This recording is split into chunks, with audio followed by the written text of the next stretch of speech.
तुमचा आहे? आज गेवराईला चाललो आहे. आपल्याला माहिती आहे संपूर्ण महाराष्ट्रात महाविकास आघाडीचं सरकार बनतं हे वातावरण आहे आणि जास्तीत जास्त जनतेपर्यंत पोहोचायचा आमचा प्रयत्न आहे, कारण त्यांचे आशीर्वाद हे तेवढेच महत्त्वाचे आहेत. मला हलक्यात घेतलं म्हणून तुमचं सरकार मी पाडलं असं मुख्यमंत्री एकनाथ शिंदे म्हणाले. आणि एवढे हलके होते की त्यांना जायला लागलं, असेच वाहत गेले सुरत आणि गुवाहाटीला. पण आता तुमच्यावर पण एक तर ते एक महत्त्वाचं आहे, त्यांनी मान्य तरी केलं की गद्दारांनी सरकार पाडलं.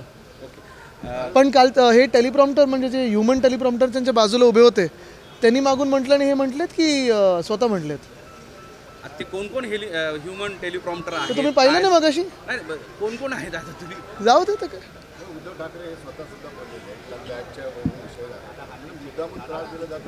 नक्कीच एक आहे, आपण पाहताय विरोधी पक्षाच्या तर लोकांना तपासणी तर होतच आहे, पण त्याही पलीकडे आता आपण पाहताय अनेक शहरांमध्ये असेल, अनेक जिल्ह्यांमध्ये असेल, प्रायव्हेट सिटिझन्सना म्हणजे जे राजकारणात नाही आहेत तशा नागरिकांना हैराण केलं जाते.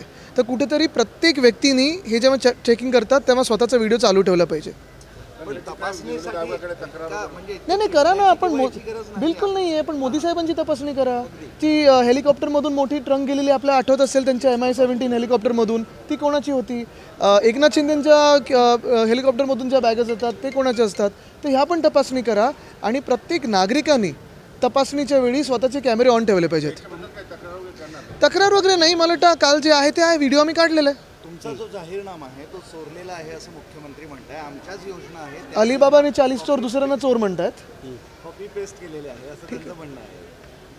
काल व्हिडिओ व्हायरल झाला, एक कार्यकर्त्याला त्यांनी लाथ मारतानाचा व्हिडिओ त्याची बरीच करतात. हो, ते चुकीच्या ह्याच्यात ते फुटबॉलमध्ये असायला पाहिजेत खरं तर.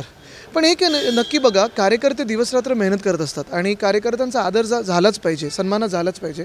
असं कोणतरी फोटोमध्ये येतं म्हणून लाथ मारणं, धक्काबुक्की करणं हे कितपत योग्य आहे? आणि ह्याच भाजपच्या तर कार्यकर्त्यांनी विचार केला पाहिजे की पुन्हा एकदा भाजपला निवडून द्यायचं का. कारण गेल्या 2 वर्षात ना संघाच्या कार्यकर्त्याचा सन्मान झाला आहे ना भाजपच्या कार्यकर्त्याचा सन्मान झाला आहे. काय मिळालं त्यांना सरकारमध्ये? महाराष्ट्रात जसं काही नाही मिळालं तसं भाजपचा जो जुना कार्यकर्ता आहे, जुने नेते आहेत, त्यांना काय मिळालं राज्यात? उमेदवाराला भाजपनं पाठिंबा जाहीर केलेला आहे. कुठच्या 3, 4, 5, 6, 7 आहे तिथे. राज ठाकरे यांच्या मुलाला, परंतु भाजपचे कार्यकर्ते सदा सर्वांसोबत बघा, आता तिथे असं झालं आहे की एक कोणीतरी सांगते फडणवीसजींना पाठिंबा दिला आहे, पण त्यांना महायुतीतच जागा नाही आहे, एकसुद्धा जागा सोडली नाही आहे. हा सगळा घोळ आहे, गोंधळ आहे. पण एक तुम्हाला सांगतो, दुर्दैव असं आहे की मनसे गुजरातच्या भूमिपुत्रांसाठी बोलतंय, महाराष्ट्रातल्या भूमिपुत्रांसाठी बोलत नाही. आज एक बबनराव निलंबित झालेले रामटेकचे बंडखोर उमेदवार आहेत काय राजेंद्र मुळक नागपूरचे. ती जागा अधिकृतपणे शिवसेनेला सुटली आहे, पण त्यांच्या प्रचारात सगळे काँग्रेसचे नेते नाही. मला वाटतं बघा, एक महत्त्वाचं स्थानिक पातळीवर सगळ्यांनी लक्षात घ्यायला पाहिजे की महाविकास आघाडीचा विजय हा महत्त्वाचा आहे.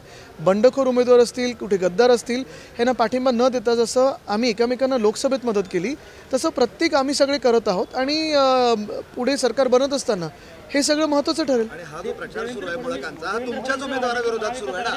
वोट जिहाद करते हे सगळे. बघा काय तुम्हाला सांगतो, पहिली गोष्ट हीच आहे की हेच भाजप आहे जे चुनाव हिंदुत्व करतं, निवडणुकीसाठी हिंदुत्व करतं. हेच भाजप आहे ज्यांनी राम मंदिरचं उद्घाटन निवडणुकीच्या आधी नुसतं स्वतःच्या स्वार्थासाठी केलं, जेव्हा मंदिर पूर्णही झालं नव्हतं. आणि हीच भाजप आहे जी आपल्याला सांगते बांगलादेशमध्ये हिंदूंवर अत्याचार होतोय, पण जय शाह हे जाऊन बांगलादेशबरोबर क्रिकेट खेळून येतात. या भाजपच्या हिंदुत्वावर आम्ही किती विश्वास ठेवायचा? काल किरीट सोमय्या यांनी असाही आरोप केला की 125 कोटी रुपये वोट जिहादसाठी आलेले आहेत. शी त्यांच्याकडे कोण लक्ष देतं? तरी पण आता या त्यांच्याबद्दल आम्ही तर लक्ष देतो. त्यांच्याबद्दल नाही. पूर्ण लढतीमध्ये एकमेकांच्या विरोधात बिलकुल नाही. महाविकास आघाडी ऐका ना, मी सांगतोय, महाविकास आघाडी जिथे जिथे अधिकृतरित्या उभी आहे तिथे सगळी जनता महाविकास आघाडीलाच मतदान करेल. जे बंडखोर आहेत, कुठे काही बिघाडी करायचा प्रयत्न करतात, त्यांना कोणी भाव देणार नाही. एक प्रश्न, बबनराव लोणीकर आता सगळे परत एक बबनराव लोणीकर असं म्हणाले की मराठा मतदारसंघामध्ये बोटावर राहू दे. बबनराव लोणीकर असं म्हणाले की मराठा बोटावर मोजणे आहे, त्याच्यावरून संताप. आपण एक पहा, हेच सरकार आहे ज्यांनी जरांगे पाटील साहेबांवर लाठीचार्ज केलेला.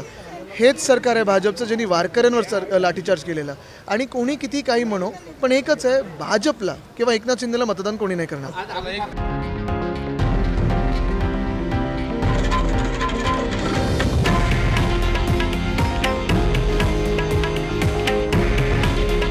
हे आहे देशातील नंबर 1 न्यूज नेटवर्क आणि आपण पाहत आहात TV9 मराठी. काळजी तुमची, हित महाराष्ट्राचं.